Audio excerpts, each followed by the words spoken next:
What's up, Ragin Nation? How's it going? This is Alex here, and you're watching a Ragin Ronin review. Got a review for you. I checked out this new film on Netflix called All Day and a Night. It's written and directed by Joe Robert Cole, and it's a hood movie. It's a movie that is in the ghetto genre, and by that I don't necessarily mean that this is a film that takes place in the ghetto. It's a film that is about life in the ghetto. And when I think of films like this, I think of great ones like Juice, Menace to Society, and Boys in the Hood. Those are some really great films in this genre. And there's also Self Central. I've never checked that one out, but I heard it's good. Anyways, in 2020, we now have All Day and a Night, and it's essentially about life in the ghetto. And, you know, people in the ghetto, they're dealing with struggles and hardships from the card that was dealt to them. I'm talking about poverty, drugs, crime, gang violence, not being able to provide for your family.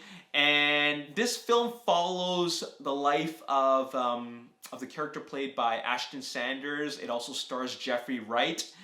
And, you know, there's really not much I can say about this movie except that it's about his life of crime. And, you know, there's some really great and memorable characters from other ghetto movies, like the ones that I've mentioned. And even though they're not good people, I mean, I'm talking about not angels or stellar people that you would want to get to know, they're still really great and well-written protagonists that are memorable. On the other hand, in All Day and a Night, this is your generic ghetto story of this guy who leads a life of crime. He's not very likable. He's not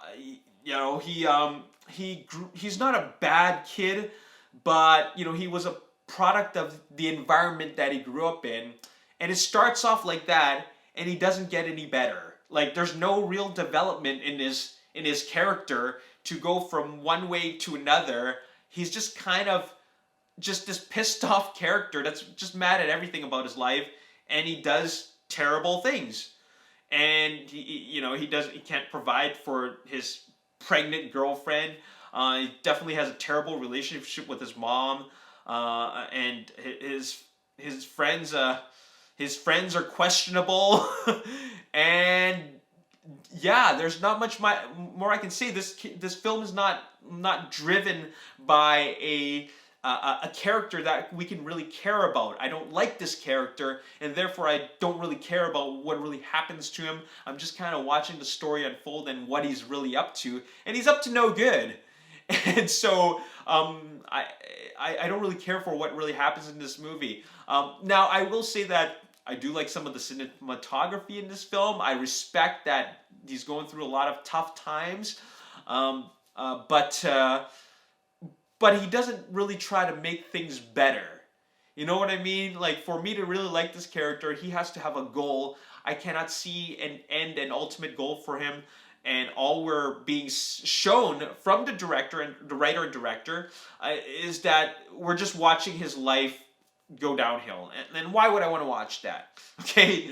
So, and you know, this movie, you know, it has a message there. You know, probably like do the right thing and don't lead a life of crime, or do better in your life. And I'm just thinking to myself, like, we didn't need that message to be displayed to us or exhibited to us at the end of the movie. I mean, I already saw it at the beginning because, like, he's just such a terrible person and he's not getting any better.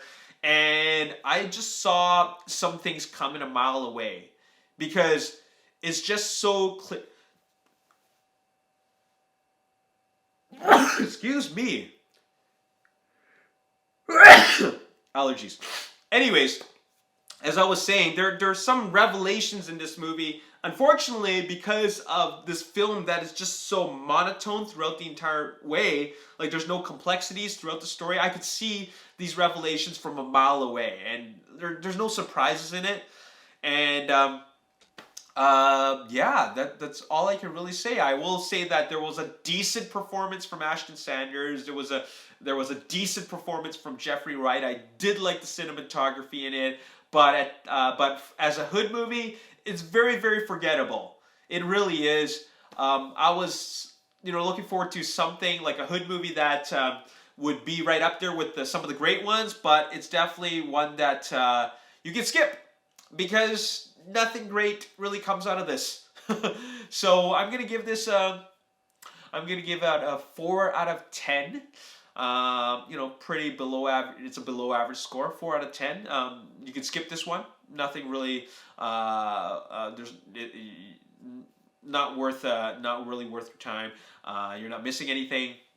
If you want to watch a really, really great one, watch Boys in the Hood, watch Menace to Society. Go check those ones out.